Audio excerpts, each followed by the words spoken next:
Hello, everybody, and welcome to the PHLY Eagles show presented by Bet365. Download the Bet365 app and use code PHLY365 when you sign up, whatever the moment. It's never ordinary at Bet365. We are here on Monday, day after podcast. Bo Wulf, Fran Duffy, and no Zach Berman. That's okay. We're going to forge on without him. You know, as we get older, Fran, sometimes those wedding hangovers hit you the second day after, as opposed to the first day after. I'm just going to go with the excuse that his arms are tired from flying out there yesterday. It was a long day of flying for Zach yesterday, so I'll give him the day off today. Yes, Zach will be livid at that insinuation. Yes, very much so. He's in travel difficulty, and so we will talk to him tomorrow. A bit of a trade deadline primer that we're going to do tomorrow, but today, Fran, we are getting into the weeds, and it's going to make Zach even sadder that he's missing this episode because we are all football all the time on this podcast. Fran, we are going to go drive by drive, starting with the offense and then going over to the defense on some of your takeaways. You have just gorged on the film over the past 12 hours or so. I have nibbled at it, but I'm going to let you do the heavy lifting. But I have lots of questions for you because this was a very interesting game. And it felt like, in a lot of ways, their most mature, their best performance of the season. Yeah, and certainly the numbers bear that out, right? I mean, you went through a lot of it last night on the post-game show, just to, from an EPA per drive standpoint, one of the best performances we've seen from this offense in the last couple of years in the Nick Sirianni era, and certainly this season. So, they were able to move the ball on the ground and through the air. So a lot to break down, certainly. All right, let's start with the offense. Yep. Drive number one. Drive one. And, we know the Eagles have struggled on their opening drives. They did get a field goal out of this drive, but a couple things interesting that I want to go through. First of all, you tweeted the clip of the second play of the game on offense, 2nd and 3 on this play. And boy, does Lane do something very interesting here. And it was actually, to me, looked reminiscent of the only third down conversion they had last week, where maybe the protection call is not perfect, but Jalen's ability to escape and make plays with his legs sort of saves the team there. Yeah, no question. And so what you saw was a kind of a play action protection where Tyler Steen is at right guard and he's pulling from the right side over to the left side to block the defensive end. And then you've got Lane Johnson blocking down. But it's kind of weird because nobody accounts for the linebacker on that side. There's a blitzing corner coming off that side. Saquon does a nice job of kind of abandoning the play action fake. And you see Lane, after he passes the defensive end off, he kind of peels off him and does an outstanding job of picking up the linebacker. And it's a ridiculous play.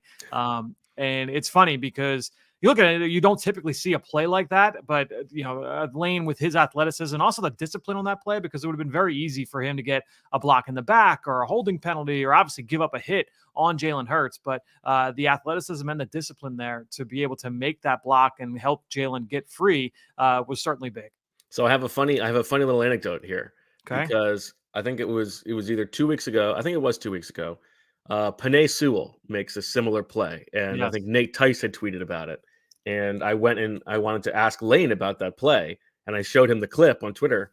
And he was like, oh, yeah, like that happens sometimes. And I was just talking about it. Like, does that ever happen to you? When's the last time it happened? He's like, I'm trying to think. It's been a couple of years and all, And so I think there's a chance that right after the game is over, he sends that to Manyweather, his boy, and he's like, get this out there. I did the same thing. Penei's got nothing on me. It's just and what's crazy about it too is that, and I made this point when I posted the clip, is that I always equate defensive back play to offensive line play, just because those guys, it's an unnatural kind of thing to move in reverse. You're defending and trying to block guys that are coming at you, moving forward. And it's a very defensive back-esque type of movement, what Lane does on that play, where he kind of flips his hips and does a great job. He looks like Keely Ringo being a jammer on the punt return unit, doing a nice job there to spring open Britton Covey or Cooper DeJean. So outstanding job by Lane on that play. Now, we talked about some of the protection issues on the protection calls being an issue last week. This probably was a little bit on Jalen for the call throughout the course of the game, though. Was that the case, or was this more of an aberration on this Sunday? Yeah, I think that it was more of an aberration. I mean, the numbers from a pressure standpoint, I was probably like halfway through the game, and I'm like, man, like these pockets for Jalen are just ridiculous. Yeah. He was barely touched in the game, and so I stopped like halfway through, and I said, I got to look at some of these numbers.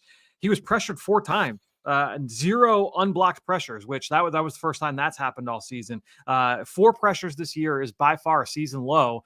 The previous season low was 12, and that was last week. And they had 12 the week before that as well. So it's getting progressively better from a pressure standpoint. We've said that that's been one of the differences for Jalen this year, is that he has just dealt with more pressure. So the Fred Johnson games and stuff like that had kind of carried a little bit more weight, just because that Tampa game, he was under duress almost every single drop back. But when you look at him in this game, I mean, he was barely touched. Outstanding job from the offensive line in this game. All right, let's move on. Later in that drive, tell me about the 2nd and 8. They hit that big crosser to A.J. Brown, and you didn't love the design of that play live when it first happened. Not in this specific situation, but in general, you don't love when there are crossers coming towards each other because you're inviting an opportunity for maybe one of the other defenders to come into the throwing lane and pick it off. But when you saw the all-22, did your mind change on this design? It definitely did a little bit, just because I saw what kind of happened on the play. We didn't get the all-22 angle of it on the broadcast. Now, I still don't love it, but it's a little bit easier for me to swallow watching the replay back. And it's funny, you're actually going to love this. One of the reasons why it worked to the extent that it did was that, so basically they're running a dagger concept. One of my favorite plays. I break it down all the time. You see it constantly around the NFL. The Bengals ran it a couple times in this game, where you've got the number 2 receiver, the slot receiver, running vertically up the field, kind of clearing out the middle for a deep dig route or a deep in-breaking route behind it. And so that's what the Eagles are running to Jalen's left. The clear out route is being run by DeVonta Smith, and Jahan Dotson is running the deep dig. Now, Dotson gets jammed up at the line of scrimmage by Cam Taylor-Britt, who's in press coverage there at the top of the screen to the offense's left. And so that kind of delays the timing there for Jahan Dotson. And that's why Dotson and AJ aren't on top of each other at the catch point, was because Dotson got delayed kind of getting out of it. Which I'm sure, again, I knew that you would love that aspect of it. But that's very funny. Yeah, but to me, I still don't love the idea of throwing a couple of in-breakers, especially basically at the same level. I mean, AJ and Jahan are 2 yards apart in terms of where their routes are crossing. And so if the Bengals were running a different coverage on this play, they were running Tampa 2, which is a great play to run, or a great coverage if you're running dagger.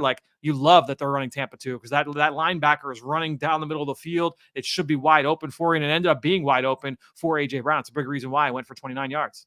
And to be fair, dealing with a nice clean pocket, but a very good throw from Jalen Hurts on this play.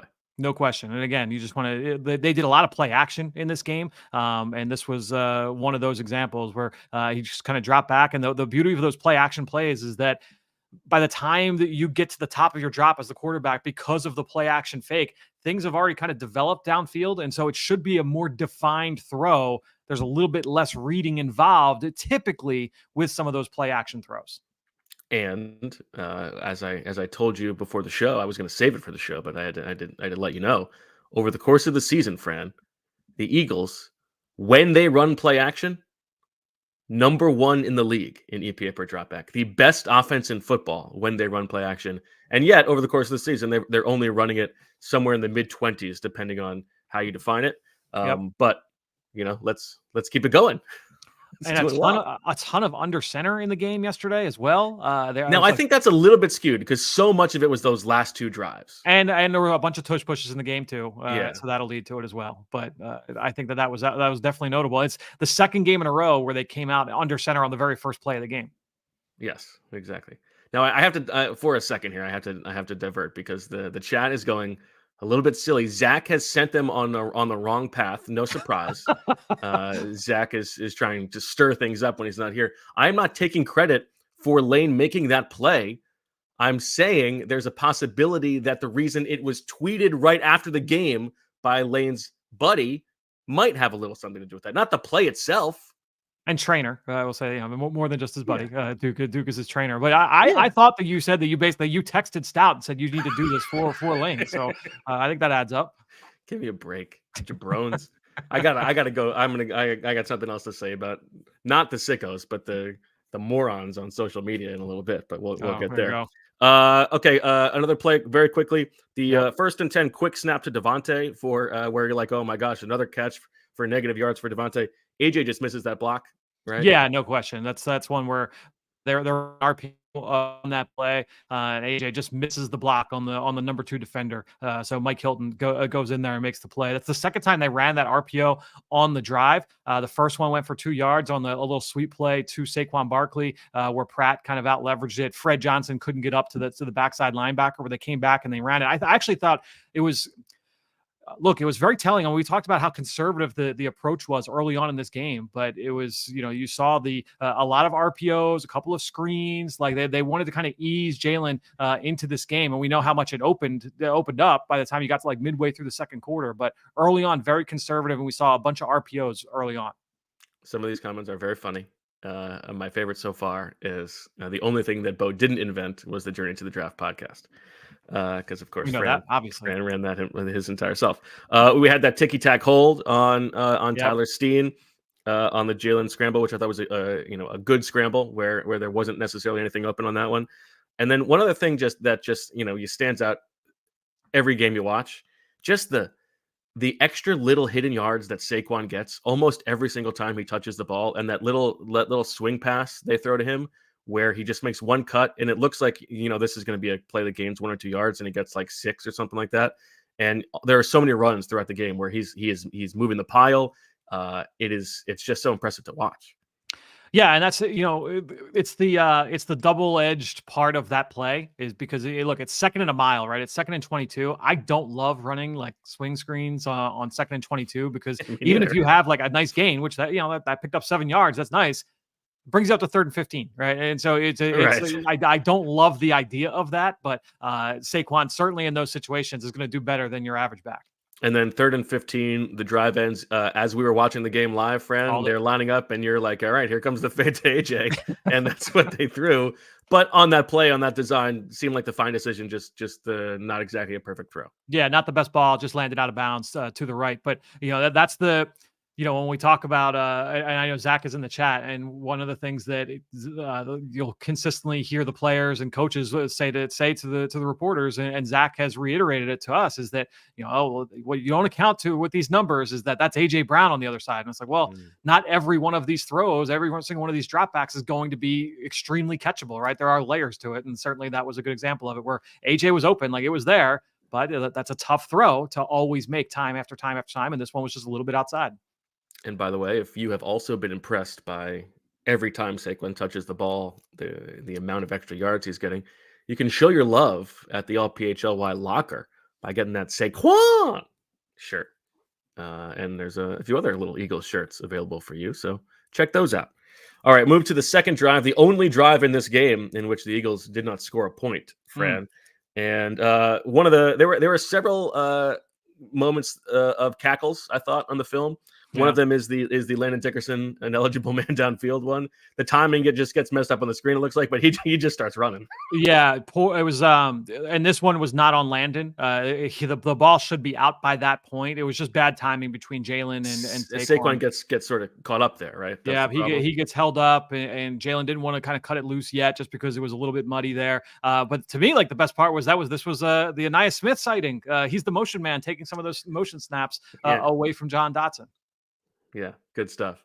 On 3rd and 10, good timing on the throw to AJ Brown. Top of the drop, gets it out to AJ on the outside for 9 yards, and then they can do the tush push, and then the drive ends basically on what was the worst play of the day from Jalen Hurts, I thought. And on the as long as you don't make the same mistake twice, it's okay to make mistakes.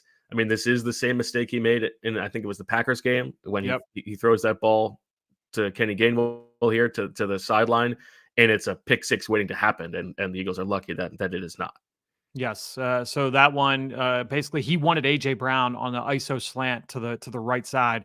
That got taken away. And so I think just his clock was a little bit fast, and he was like, okay, if this isn't there, my other quick game routes aren't going to be there yet either. I'm going to go immediately to the check down. And so almost blindly went through it. And lucky it wasn't picked off by Logan Wilson. Yeah, that's a tough one, but really his only bad play of the day. Yes. Agreed. Okay. Drive 3. The Eagles are down 10-3 at this point, and this is their last drive of the first half.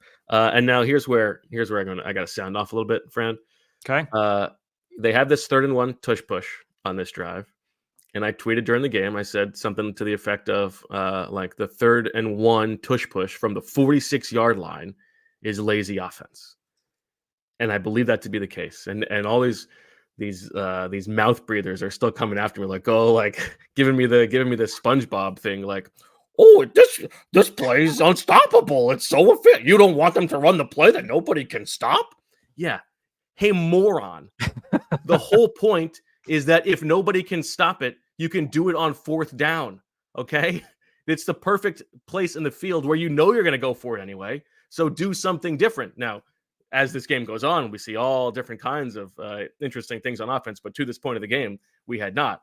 And so, like, don't come at me. And I got to say, as we are fretting about the state of the country, and it's always disconcerting just how many racist people there are willing to be racist. It's also disconcerting just how many dumb people there are out there. And we know that well, without getting too deep into it, yesterday was an ugly day for a lot of reasons. But I do think that when you look at going back to that play call, that was one, like, in the moment, I was surprised that they were going tush push 3rd and 1. Especially, look, they came back after getting after getting the 1st down. Then they go out and they run a nice, like, little spread concept. Love that play. A little smash route, and they hit Grant Calcaterra for 19 yards down the left sideline. It was the right. Did you think he should? It looked like Stoll was open on the post there. You think he goes there, or Calcaterra is a nice safe? No, I think Calcaterra was the right read on that one. Look, verse cover 2, the post is open, the middle of the field's open, but I think that just in terms of, like, the progression and how that was working out, I think that was the right read, especially in that situation. Like, but to me, like, that 3rd and 1 decision to go for the tush push, that kind of goes to, like, that conservative mindset early on in the game of, all right, let's just convert this series, let's get to the next set of downs, as opposed to, like, saying, all right, we want to take a shot with our quarterback here. Like, we have a lot of faith in his ability to kind of drop back and get us this 1st down. That was curious. It's the same thing as trying to draw them off sides on the 2-point conversion. It's like, let's approach this game like we are the big bad. Like, stop trying to eke out little, like, 1st downs here. Like, play for something bigger. But as the game goes on, things open up. Basically, like, from this point on was where thing kind of opened up. And honestly, it's like I was asking you before the show about the motion numbers, and the motion numbers were very high for them, right? 63% is well above their average. Yep, certainly looked like that. It felt to me as this game goes on that, like, oh, this is the week 1 offense again. It's as if weeks 2 through 6 were just some parentheses that had nothing to do with the rest of the offense. I don't know why it was like that. I don't know what changed things, but all of a sudden it's like, oh, this is the offense again. I mean, we'll get to it obviously, but the play they hit Calcaterra in the 4th quarter to, like, kind of seal that drive. And I was like, I'm pretty sure that was the same play, the Saquon Barkley touchdown against Green Bay with the wheel out of the backfield. It was the same exact play. And again, we haven't seen that since week 1. We said on the show, like, how come we haven't seen that? They ran it so much in camp, but then here it is here in week 8. All right. Sticking with this 3rd drive here. Another very funny moment, I thought, is the DeVonta false start as Jalen goes up to change the play on the line, and then he goes out to tell DeVonta and AJ what the play is. And AJ's like, what's the call? And DeVonta's like, I have no idea. Throws his arms up, and then, like, that's how you get the false start. And then we talked about the BS Tyler Steen penalty. Yeah, terrible. It's got to be, I mean, like, you got blow the whistle or don't. Terrible. On that one. And honestly, like, if you watch the broadcast back, like, you can see, like, the whistle is being blown after Tyler is already, like, basically there. Like, he's crazy. Like full, he's at top speed. Meanwhile, the other ref is, like, pulling his flag out as Tyler's running towards the pile. It's terrible. Just terrible. Really bad. But in terms of the execution and also just how important it was to the flow of this game, the 3rd and 16 throw to AJ Brown from Jalen Hurts is as big boy of a throw as he had to make in this game, and as impactful as it was, as it leads to a touchdown. Great progression reading from Jalen Hurts, and he looked calm, poised. This was a clean pocket. They're playing a version of cover 2 where you've got 6 defenders underneath. It's 3rd and 16, and it's drop 8 coverage. So you've got 2 deep, 6 under. It's just a 3-man rush. The offensive line did a great job of holding up in that 3-man rush. Kenny Gainwell was giving Fred Johnson some help there on that play. He chips the defensive end Hendrickson, and then Fred was able to pick him up after that. But outstanding pocket. He starts to his right. He wanted DeVonta Smith on, like, a deep outbreaking route. that's taken away because of the underneath coverage there. And so he gets his eyes back across the field and he finds AJ. AJ found a soft spot in zone coverage and he rifled that ball in. It was a great drop back from Jalen Hurts on that play. And again, a very, very clean pocket on that play. To talk big picture of the game, you thought Fred Johnson acquitted himself pretty well, right? Yeah, I mean, they helped him on a number of plays, right? We saw some where it was the running back, some where it was the tight end, but there are a number of plays that I pulled that I'll post on the breakdown where it's 3rd and 6, and he's one-on-one with Trey Hendrickson, and he does a nice job holding up. So it wasn't like they helped him on every single play, but he did a really nice job holding up against his former teammate. And how about Steen? I thought Steen had a nice day too. You look, the 2 penalties are what they are. We've already talked through them, but I think when you look at the way that he held up, I mean, the whole offensive line, like it's going to be tough to say that that any of them graded poorly in this one, just because of what they were able to do, both in the run game and certainly in pass protection. I would say the pass pro was a little bit more consistent than run blocking in this game, but across the board, everybody performed well. And then my last thing on this drive is if you watch the Jalen Hurts draw, which is a nicely designed draw. After the play, very funny dancing from Saquon Barkley. I missed that. Oh, it's a good dance. All right, I'll have to go and pull that.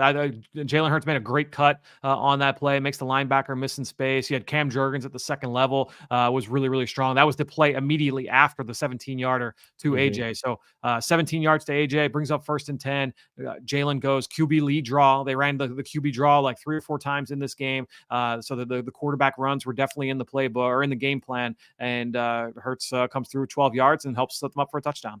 This is maybe a little bit confirmation bias just because it was their best win of the season. And, they're winning by 20 points at the end. But I felt like throughout the game, this was their best play personality of the season. Like you saw it like the Saquon dancing, like when you see the offensive linemen, the backup offensive linemen all running to Will Shipley after he scores his touchdown, like Darius Slay's dropping a shoulder on the outside on Chase Brown. There's like AJ throwing his hands up on the DeVonta touchdown.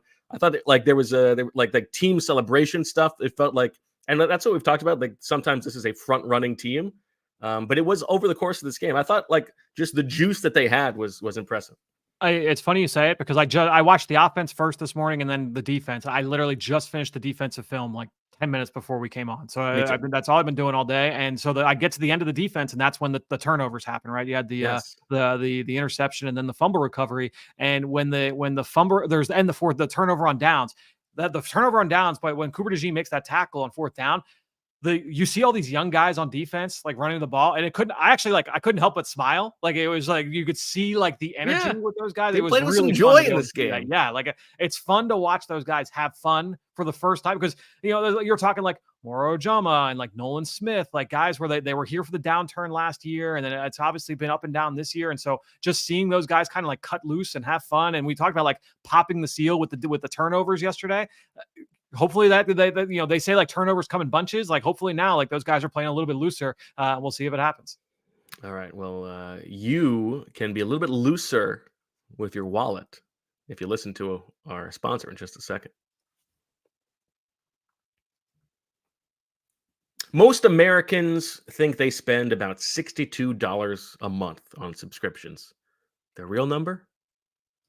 Closer to $300. That's a big difference. And even if just a couple of subscriptions fall off your radar, those recurring payments you don't even know can really, really add up. Thanks to Rocket Money, I'm no longer losing money because of subscriptions I forgot about. Rocket Money is a personal finance app that helps and finds and cancels your unwanted subscriptions, monitors your spending, and helps lower your bills so you can grow your savings. See all of your subscriptions in one place and know exactly where your money is going. For any you don't want anymore, Rocket Money can help you cancel them with just a few taps, and they'll talk to customer service for you. You'll also get alerts if bills increase in price, there's unusual spending activity, or if you're close to going over a specific budget. Rocket Money will even try to negotiate to lower your bills for you, sometimes by up to 20%. Rocket Money has over 5 million users and has saved a total of $500 million in canceled subscriptions, saving members up to $740 a year when using all of the app's features. Stop wasting money on things you don't use. Cancel your unwanted subscriptions by going to rocketmoney.com/PHLY. That's rocketmoney.com/PHLY, rocketmoney.com/PHLY.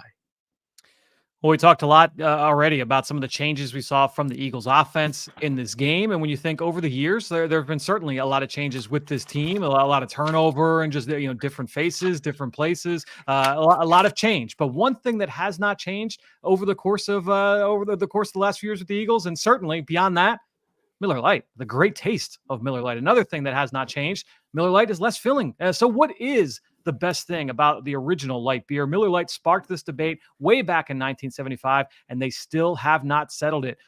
I'm a big, we talked about it last week on the show. I'm 38 years old. I've been drinking Miller Lite for a long time. And we won't get into the exact numbers, but you can do the math. You can try and guess on how long that's been. But I think back to some outstanding memories when it comes, whether it's live sporting events, parties, celebrations. Miller Lite, always the go-to throughout every stage of my adulthood life. And I think when you look at Miller Lite, again, what is it that's best? Is it the great taste? Is it less filling? With Miller Lite, it's actually both. And when you look at Miller Lite, they keep it simple, undebatable quality, great taste, only 96 calories, a light beer that tastes like light beer, the original light beer since 1975. You don't have to choose what's best. Miller Lite has great taste and is less filling, tastes like Miller time. To get Miller Lite delivered right to your door, visit MillerLite.com/PHLY birds, or you can find it pretty much anywhere that sells beer. Celebrate responsibly. Miller Brewing Company, Milwaukee, Wisconsin. 96 calories per 12 ounces, fewer calories and carbs than premium regular beer. All right, tell me what you think about this, Fran. Okay. There's a comment in the chat I see from YTube who says, I could see ZB with some reckless, unorganized subscriptions. Dude probably has 20 subs to random newspapers. Now, obviously, I know that one thing Zach is never reckless with is the way that he's spending his money. There's no way he doesn't know about the things that he's spending. So Zach comes into the chat and says, yes, on volume of subs, no on reckless or disorganization. However, it looks to me as if in the middle of this episode, Fran, Zach has changed his photo, his YouTube photo. So this is how he's spending his time in the airport. No, now it's back to the old one. What's going on? It's the I mean, look, this he could have jumped on. He's saying now that he's compelled to jump on from the airport. Is there a fake Zach? Is there a Zach imposter in the chat? That's actually that's actually a good idea. That could be it. Oh, with the hat too. Wow. What's going on, guys? Good to see you. There's Zach with his Rob Lowe hat.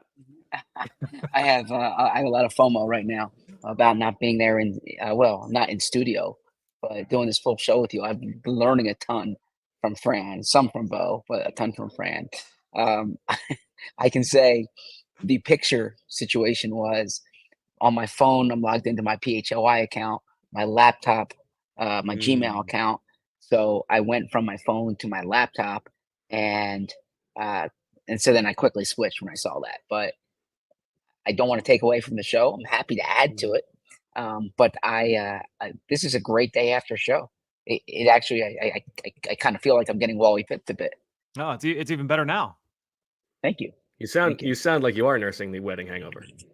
No, I'm definitely not nursing a wedding hangover. I'm not trying to project my voice in aloha fashion because I am in a gate in Cincinnati Airport, as you can see. Yeah, it looks crowded. Yeah, I tried to find. Hey, I might be here for the next 9 hours, so I'm trying to I'm making myself comfortable. All right. Well, Zach, are you trying to hang with us, or is this just a cameo pop in here? What are you thinking? Whatever you want. You're the host. I mean, I don't want to take away from you and Fran. I'm enjoying the discussion though. Okay. Well, if I would say, how about get back in the chat, and if there's something you feel like popping in on, we're here. Perfect. Keep up the great work, guys. Really enjoying it. Thanks, Zach. All right, friend. Drive four. First drive of the second half. Eagles come out, get the ball, 10-10. You mentioned, I believe, the 28-yarder to Grant Calcaterra. And this is a funny one because AJ's holding his hand up, and like he wants the ball, but there's a little bit of pressure holding up Jalen. And I thought this was a nice, calm decision, and then he gets the ball to Calcaterra for a big play. Yeah, typically this is the one of the classic like 3-level stretch plays, and typically when you have a 3-level stretch, that's where you have receivers at all 3 levels, one vertical, one at the intermediate, and one underneath. typically those are designed to go to the intermediate route. That is typically the first read. Sometimes it could change by game plan. Some coaches prefer to be more aggressive and say work deep to short. So AJ actually makes Cam Taylor-Britt fall on the play. If you look at the bottom of the screen to the left-hand side of Jalen Hurts, he actually makes Taylor-Britt fall. And so that's why AJ puts his hand up, because he's like, oh, I'm wide open. You're gonna have me here. But that just goes back to the conversation we had last week about like alerts. And you say, all right, if that's not where Jalen's eyes are going to start, he's not going to see AJ there, especially because Grant is starting from the opposite side. He started his route from the other side. He also wasn't like on platform when it would have been the time to throw that ball. Exactly. Taylor-Britt did a good job of recovering there, but no, that was a nice rhythm throw, and it's coming off the heels of a 3rd and 5 really nice rhythm throw to DeVonta Smith on a nice little hitch route on the outside for the first down. That was a good example of the Fred Johnson one-on-one with Trey Hendrickson. They left him one-on-one there, and he held up in a quick game concept. But the 28-yarder to Calcaterra really got the drive going, certainly.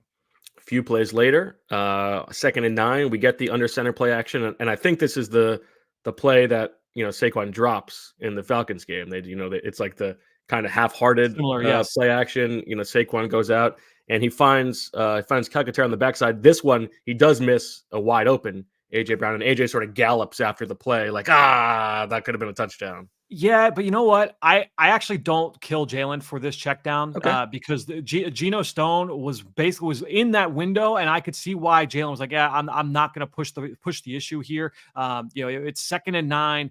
It's the you can't go broke taking a profit kind of approach there, where he dumps that off to Jack Stoll as the check down option, and they pick up 6 yards to bring up 3rd and 3, as opposed to trying to force that in. And maybe it's complete, but number one, it could be picked off, or it could be an incomplete pass, and now it's 3rd and long. So I actually, after watching it live, I was like, that's I don't know, maybe he should have tried to force that to AJ, but watching it on tape, I actually felt like I was okay with that check down.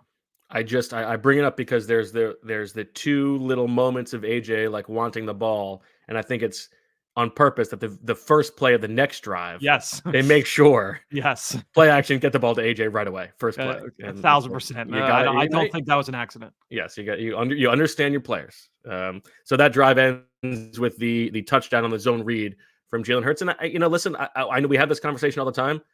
I did think that he looked faster in this game. I don't know why that is, if it's just confirmation bias or whatever, but I did. And we haven't seen him turn the corner quite like this on those zone reads, it seems like, in my mind.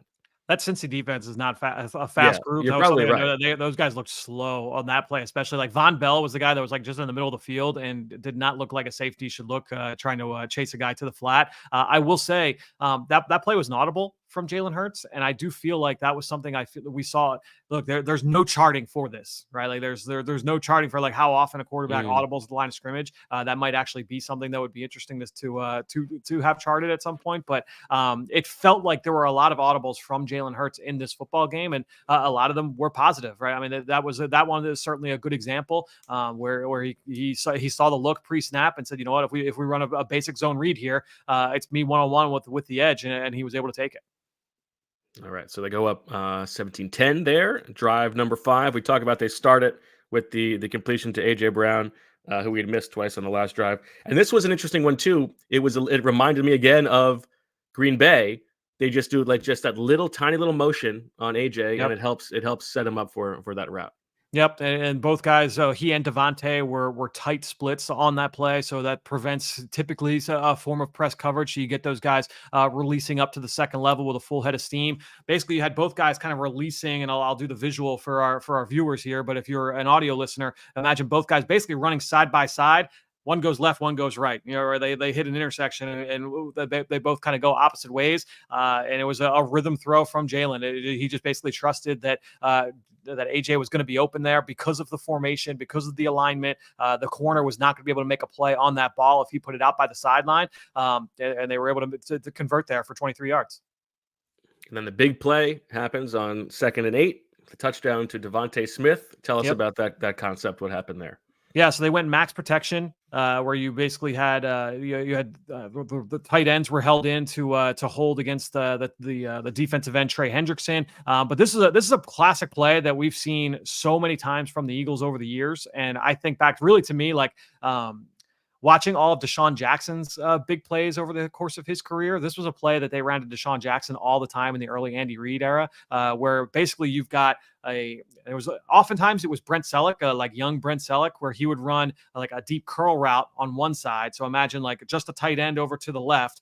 He runs the curl route. That was Calcaterra in this instance. Deshaun Jackson in the slot to the right, and he's running like a deep over route, a deep post route, like running out into grass in the open field. And as long as the tight end or that whoever that receiver is to the other side is able to hold that safety there, then you should have plenty of space. Just let your guy go get it. And that's exactly what happened here on this play, where Jalen Hurts was able to just kind of loft this up. The ball didn't need to be perfect, and it wasn't a perfect ball, but it was a more than good enough throw for DeVonta Smith to track this and make an outstanding catch over the shoulder. A classic, like low probability throw from the Eagles in this offense. But when you have AJ Brown, DeVonta Smith, those guys can make those plays for you on the back end. And so outstanding catch there from DeVonta Smith. But I really like the design as well on that play. The safety on that side, Von Bell, bit so hard on the play action fake. This was a play action throw for Jalen Hurts, and bit so hard on the play action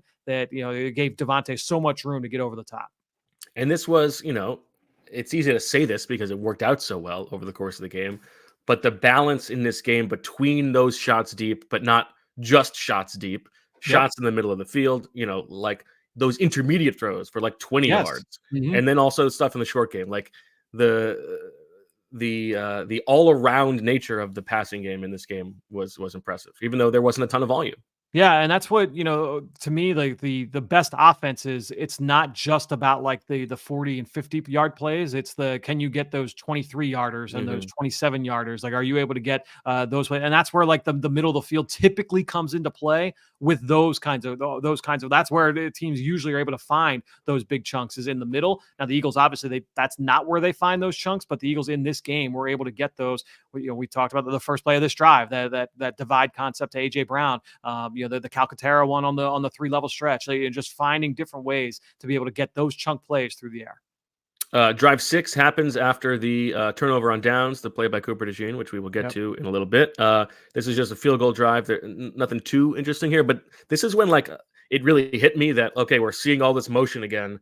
Wow, this really does look like that week 1 offense. But anything from that drive that you feel like talking about? Yeah, I did. I actually didn't pull a play from this drive. This was a 3-and-out, but there was a 3-and-out that resulted in a field goal because he just started in plus territory. So they went run +0 to Saquon Barkley. Fred Johnson lost at the point of attack and forced Saquon Barkley to kind of stutter his feet. The rest of the offensive line can push there. Then after that was an RPO where you had honestly it was the QB draw or the swing pass. Jalen had the option.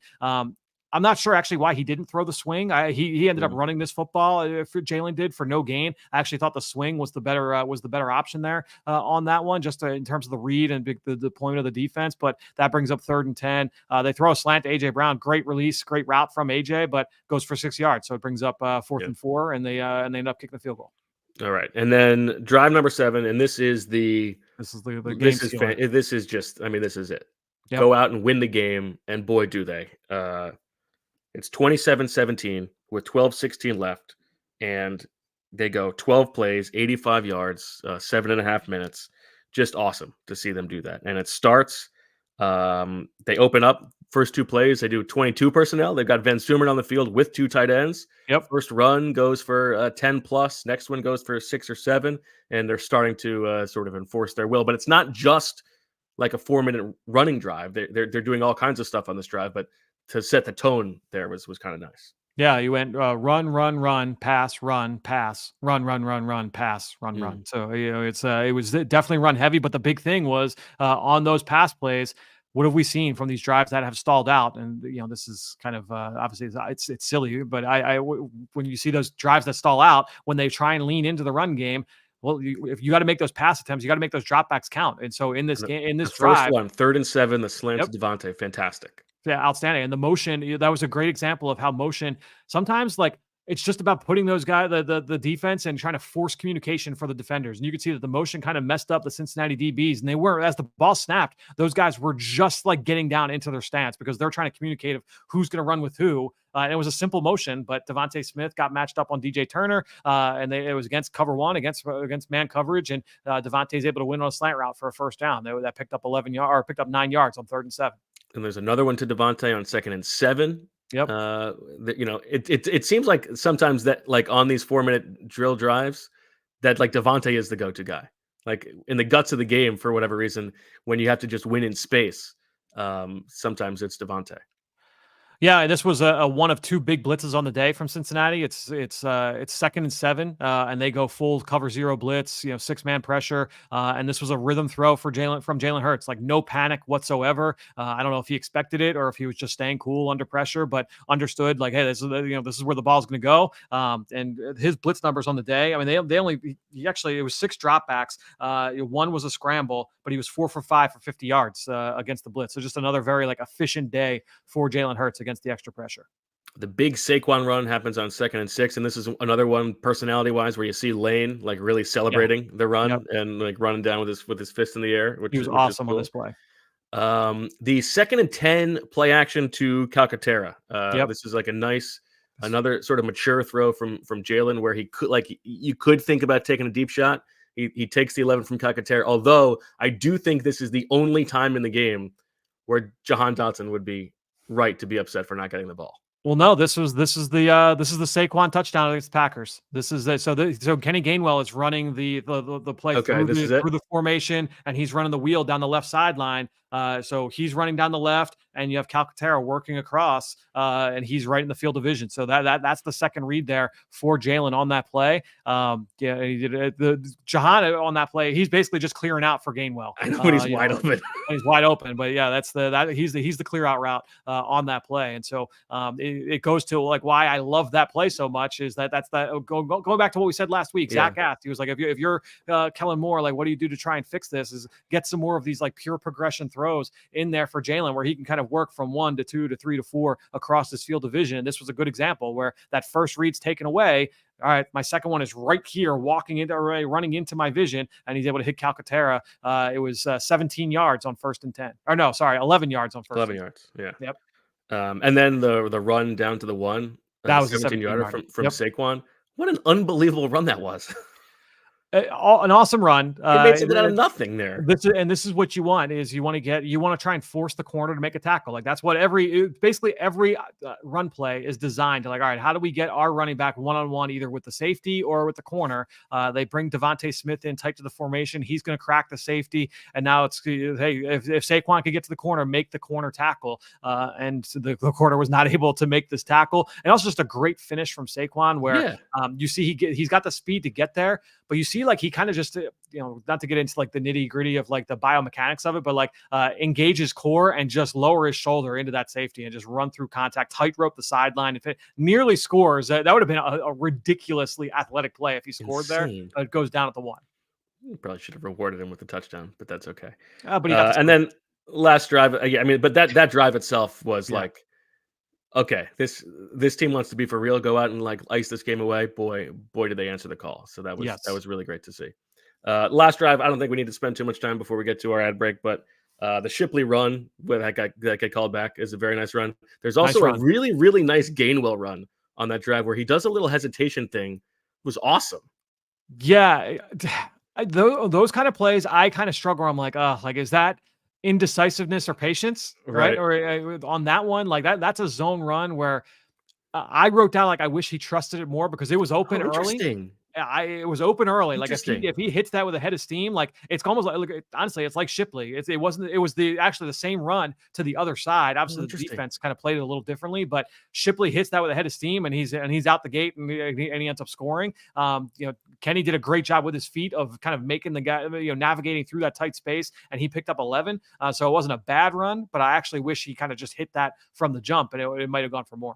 Oh, that's so funny. I thought that was like his best run of the season. I thought it was cool. He had a couple really good ones last week, Kenny. So he's been feeling it.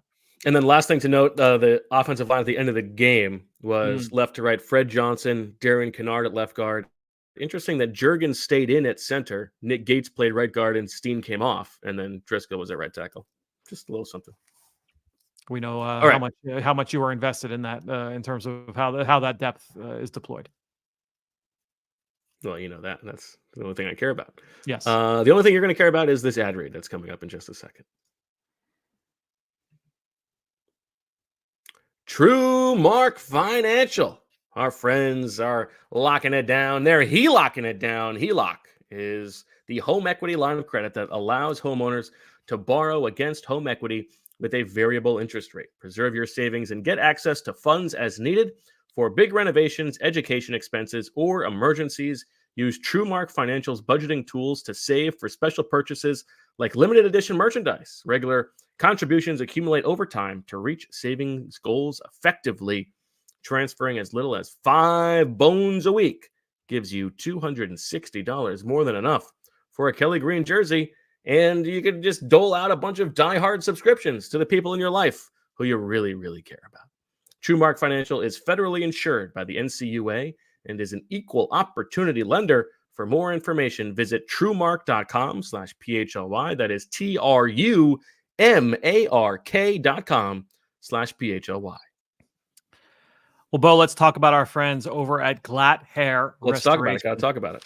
Well, let's get into it because the Morgenstern Center for Orbital and Facial Plastic Surgery recently welcomed the Glatt Group to the practice, creating an invaluable opportunity to leverage Dr. Glatt's high caliber brand equity and begin an exciting chapter in Dr. Morgenstern's highly respected legacy. Dr. Morgenstern is a nationally recognized specialist and among the few surgeons in the country who is trained in oculofacial plastic surgery, facial cosmetic surgery, general trauma surgery, and ophthalmology. As a true advocate, we are excited to have John Marks spearhead our marketing campaign on his new platform, educating his audience and all of our audiences here at PHLY through the authentic stories and engaging narrative. So I think when you look overall at the Glatt Restoration Group, now part of the Morgenstern Center, Glatt Hair Restoration is under the direction of renowned plastic surgeon Dr. Ken Morgenstern. Doctors Glatt and Morgenstern shared a remarkable bond that spanned many years as colleagues and friends, from collaborating on critical research studies to working together in the OR. What makes them better over at the Morgenstern Center? Under the direction of Dr. Morgenstern,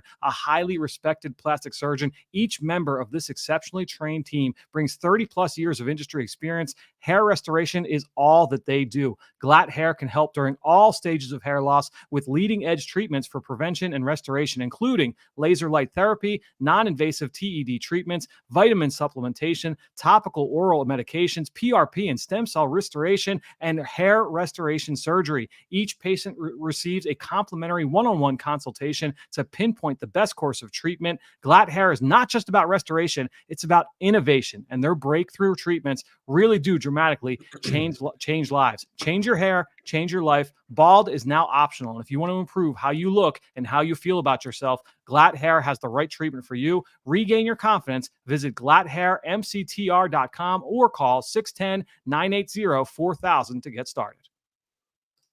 All right. Let's move on to the any other final thoughts on the offense? I think we can. No, I mean, there's a lot to cover there on that side, and it was obviously a great day in both phases of the game. So a lot to break down, and I'll probably write off the offense first for PHLY.com. So that'll be a piece I would say realistically is probably coming up tomorrow on the allphly.com. All right, let's talk defense, and it starts on that first drive where the Bengals methodically move down the field, a bunch of third down conversions, 3rd and 1. It starts with. You get Jordan Davis on the field. There's a sort of a solid Bryce Huff rush, but Burrow finds he's got Gesicki one-on-one with Reed Blankenship and delivers that one. Yep. So there was the motion kind of created the one-on-one there. Gesicki to Reed Blankenship. That was a matchup that they wanted. Cincinnati clearly felt good about that throughout the course of the day because they went to it a handful of times. And Gesicki, look, he's a limited player, but what he does is he's very good at the catch point and boxing out and kind of using his size to his advantage. And that's what he did a couple of times in this game. I just think overall, and we're going to talk through the rest of the drive, I think a lot of people will be quick to say like, oh, this is just like Tampa in terms of like Tampa just kind of marched down the field. I actually felt the opposite. I pulled a bunch of play. Basically, when I'm going through my notes, I'll like color code each like line in the spreadsheet of the notes. And if it's like red play for like, oh, there's something really bad here, or green, something good. Far more green from this drive. I really felt like the Eagles made them earn it. Like this was a tough drive for Cincinnati where they threw everything they had at the Eagles defense from a schematic standpoint. And I thought that the Eagles really were up to the challenge. Now you got to get off the field on third down. And there were a couple examples here, but look, they had one play of more than 9 yards on this drive. Like they really made them earn it. This is kind of like what the Fangio scheme is like all about, right? Limiting those explosives and really making you kind of dink and dunk. I had a similar takeaway that this was actually a pretty good defensive drive, and you know you're going to get beat on third down sometimes, and it happened. But I was also impressed that you talked about how much the Bengals were throwing at the Eagles defense. Vic Fangio is trying a bunch of different stuff on this drive too. He's not just sitting static, and it's like, you know, the perception of the Fangio defense where it's like, okay, drive down the field, and bend but don't break. Like they're trying a bunch of different stuff. There's different sim pressures throughout this drive. So I sort of had a similar takeaway. One of the nice plays, the TFL from Nakobe on what looked like sort of a weird screen design that I don't know if they just didn't account for Nakobe Dean, but that's a nice play from Nakobe. The number one rule when you're running a screen is that you have to block the guy who is defending the player that you're going to throw the ball to, and they did not do that for Nakobe Dean. So like Nakobe was unblocked. That said, Nakobe actually had a couple stops on this drive that were like tone setting type of like contacts with the ball. You know, and he this is like a couple weeks in a row where he's done this, and honestly, that whole defense has really been flying around these last few weeks, and so I do think that was a good example, certainly on that screen. You know, BG, like they're trying to block BG with a tight end. Like what are you doing there? You know, Cincinnati, if you're Cincinnati, but I think overall we saw some really good. And you talk about like the mixing things up from Vic, and I think one good example of that. We've seen teams all year long. The Eagles have been one of the most. What's the right way to say this? Teams love to run empty against the Eagles. They've seen more as much empty as anybody in football. And a big reason of that is that, you know, they come out, they play, they'll match personnel, right? So if you come out in 12 personnel, the Eagles typically will go on base, and that's how they get Nolan Smith or Josh Sweat matched up, you know, in the slot, is that they're going to come out in base personnel and go empty and try and force those matchups. Well, the Bengals came out early and they're saying, all right, we're going to try and do this here in this game. And so, all right, what is their empty check? If they're in base, how do they want to play an empty? Because typically a team will go into a given week and say, all right, if we're in base and we get flexed into empty, this week we're going to play cover 2, or this week we're going to play cover 4, or we're going to play cover 3, whatever that is. So they come out in the very first empty, they play cover 6. I said, okay, let's see what happens a little bit later. Well, they come out and it's same thing. It was a little bit later in the drive. This was the second play I was thinking of Nakobe.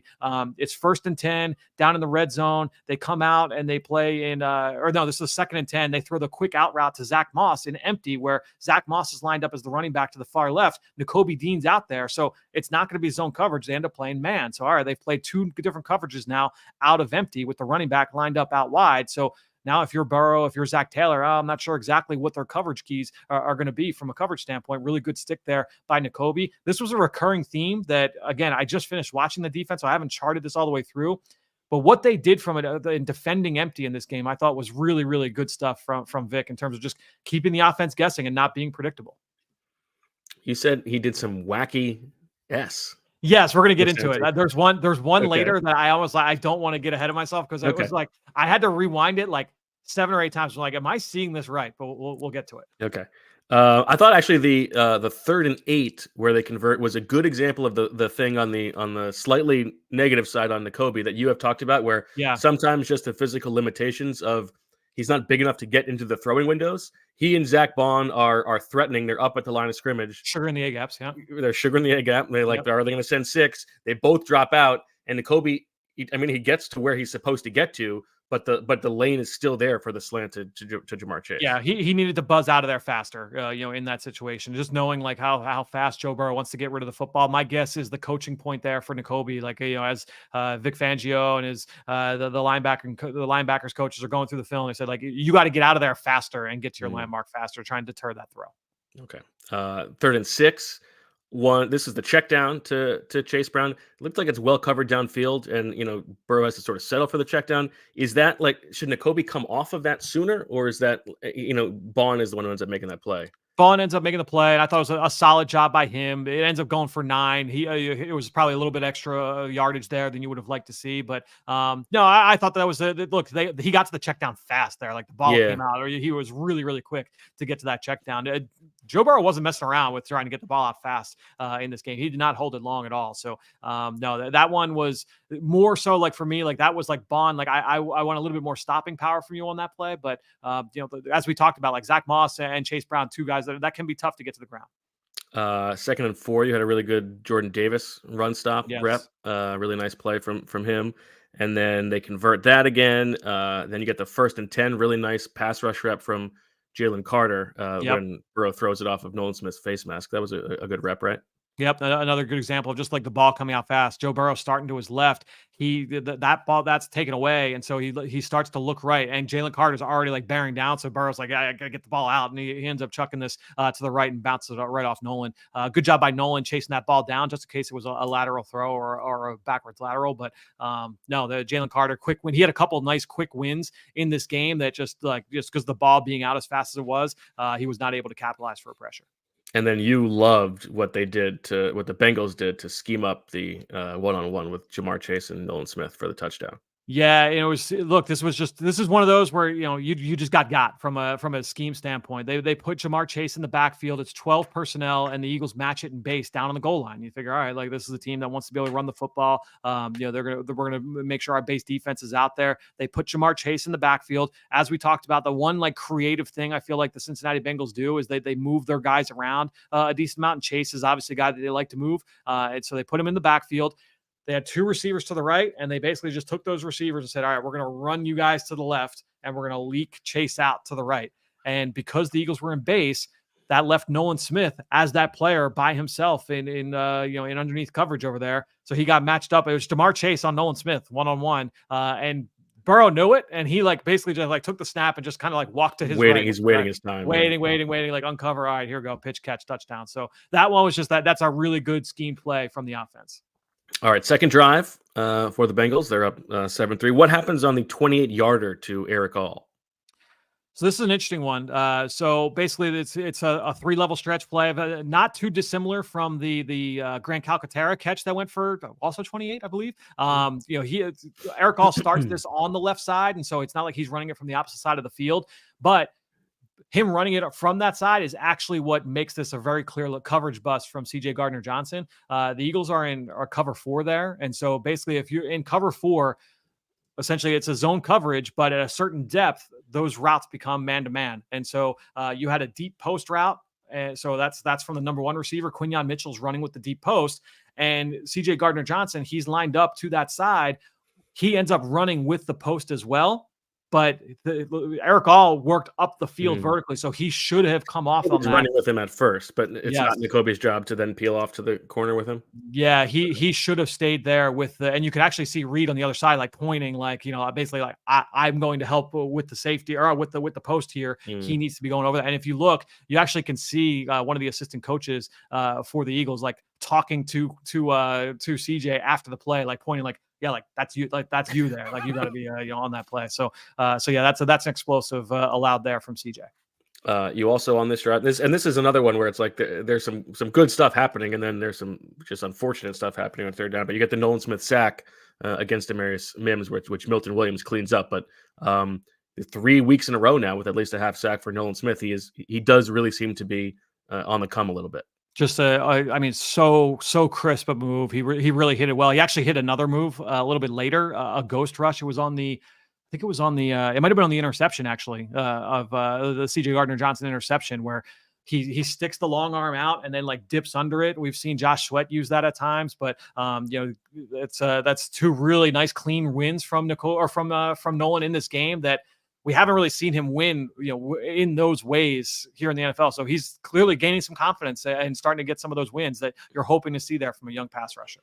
All right. Well, you have said that you're going to write up the offense first, but you're going to write up the defense as well. And if you are a diehard, which you can become today for the best price that you're going to get, big discount if you want to join and become a diehard and read all the Fran Duffy content, all the Zach Berman content, all the Les Bowen content, all the Kyle Neubeck content, all the Derek Bodner content, all the Charlie O'Connor content, all the good stuff. How much? best deal you're going to get in the city. Now is the time to do it. Become a diehard. And we're going to keep on moving on. And if you want to stick around, let's find out the play that made Fran gasp in his house, because it happens on this drive, Fran. What was it? So it's 2nd and 22. And, oh, my word. And Cooper, it's the dropped interception from Cooper DeJean in the middle of the field. And as I'm watching it happen, I'm like, I see the play. It's dagger, right? So it's the clear out route from the number 2 receiver. It's the deep in breaker, the deep dig coming behind it. And DeJean does an outstanding job of passing off the dig. And he turns around, he looks. I had to stop what I was doing. I was like, I have to post this now before somebody else posts this. And so like did the full post, the full write up on it and posted it out. So DeJean did an outstanding job. And actually on the opposite side, so basically this was a version of dagger where it's called cross country dagger, where you have a deep over route lined up from the number 3 receiver, and that was Jamar Chase. So that's actually where Joe Burrow starts. He starts on the cross-country route. Quinyon Mitchell saw that coming from the opposite side of the field and got underneath that route to Jamar Chase. So he takes that away. And then to see Cooper DeJean like make the play that he does of reading the dig route behind it, what a great like encapsulation of both rookie corners just playing at a high level early on in this game. That's awesome. Yeah.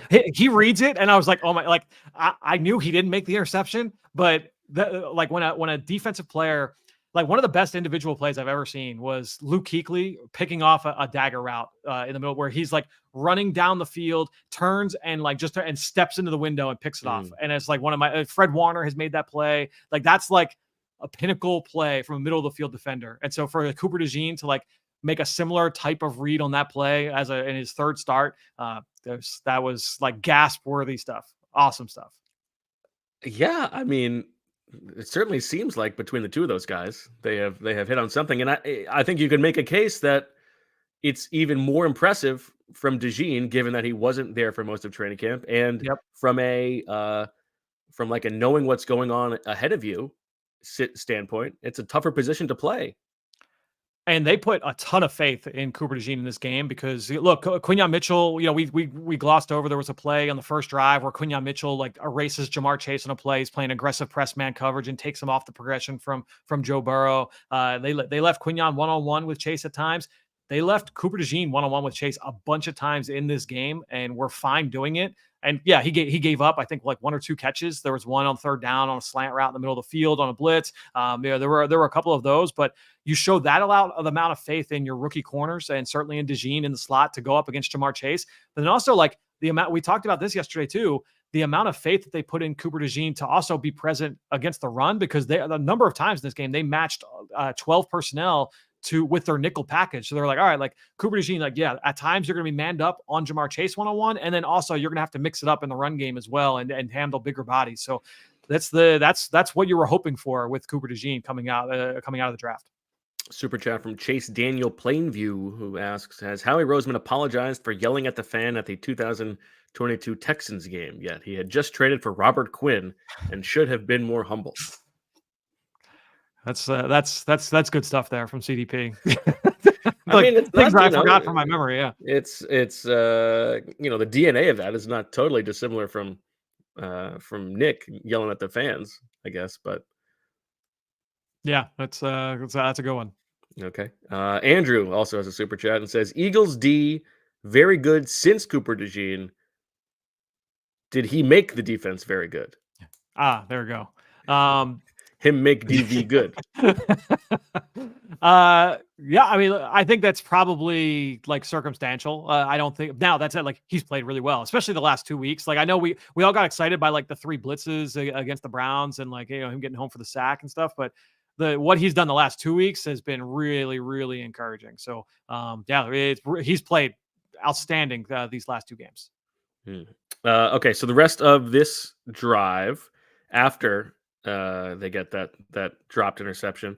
It's the 3rd and 22, and Sweat has a good rush inside, but then they lose Gesicki coming down the field. And what's funny, the back end, the coverage was awesome on this play to start. Like there was like good pass offs and like everyone was in spot. That's why, like, you know, Joe Burrow had nowhere to go with the football and he rolls to his right. And Gesicki was like the check down. He was like in the flat there on this play. And because it's 3rd and 22, Burrow's not looking his direction at all. But as he's rolling right, Gesicki's starting to leak out.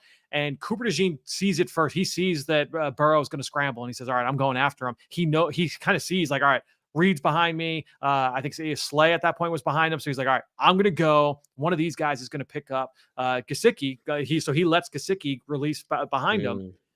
Reed Blankenship, rather, he gets his eyes looking backwards because he thinks Burrow's going out of the pocket. Let me make sure there's no one behind me.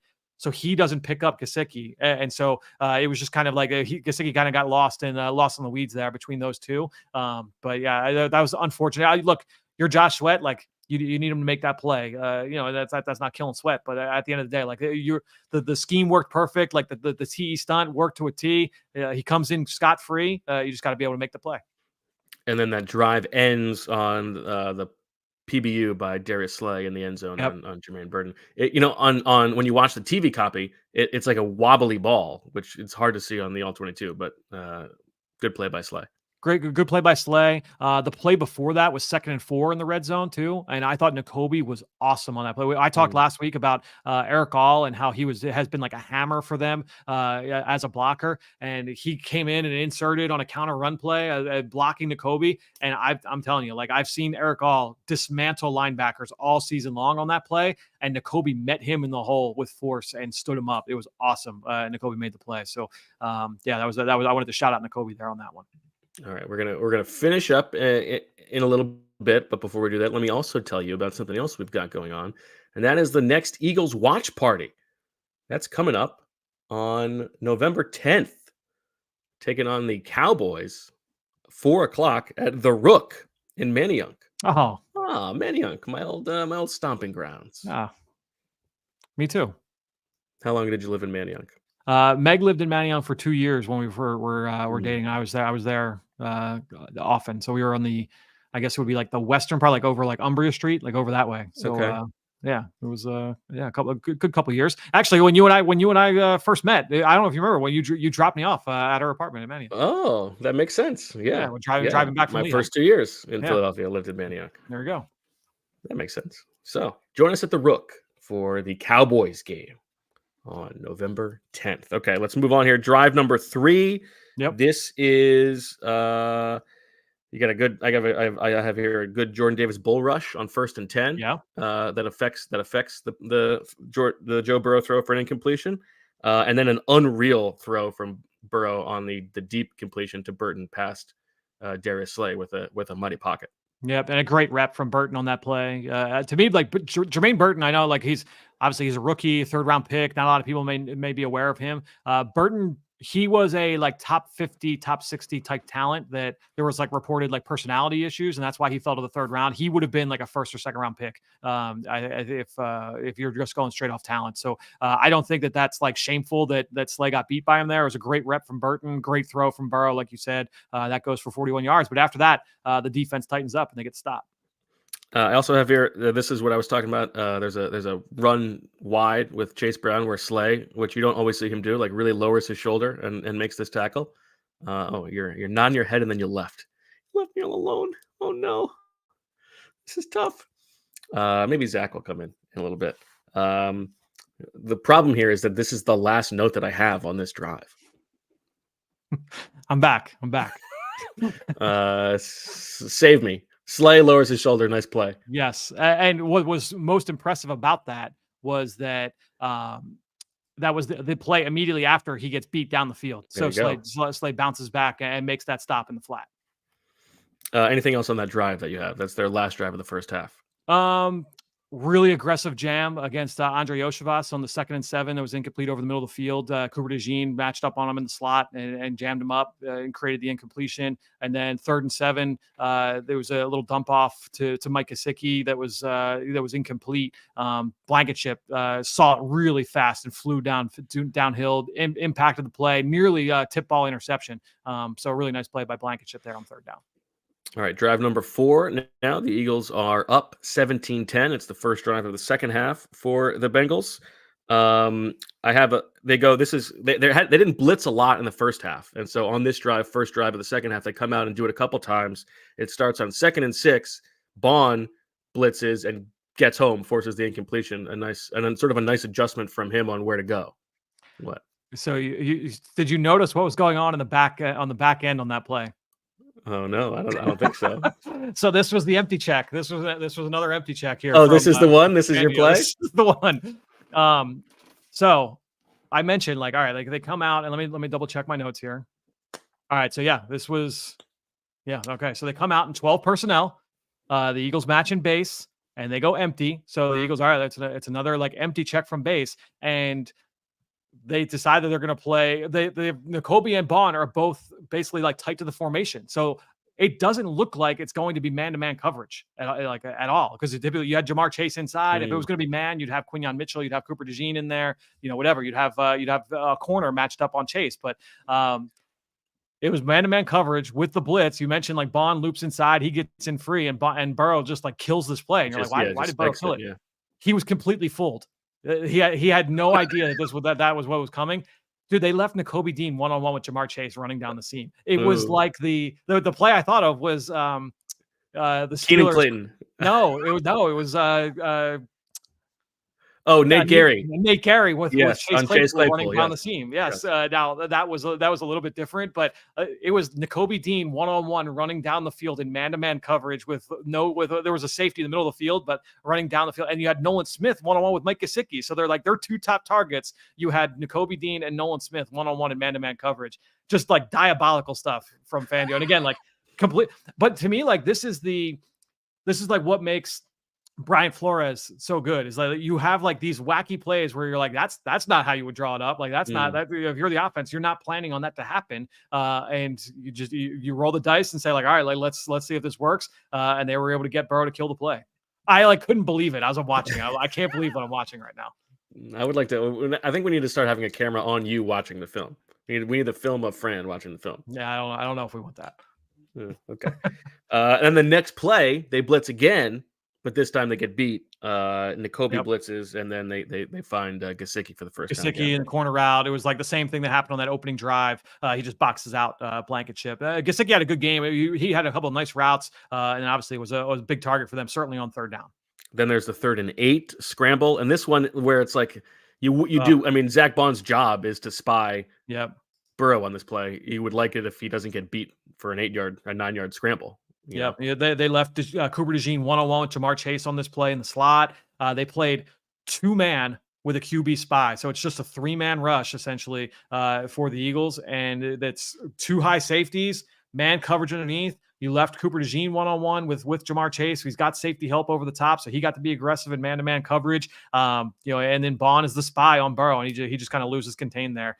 Good inside rush there by Josh Sweat to get Burrow off a spot, but that's why Bond is there to kind of clean that up, and unfortunately unable to clean up, and he goes 8 yards in the scramble.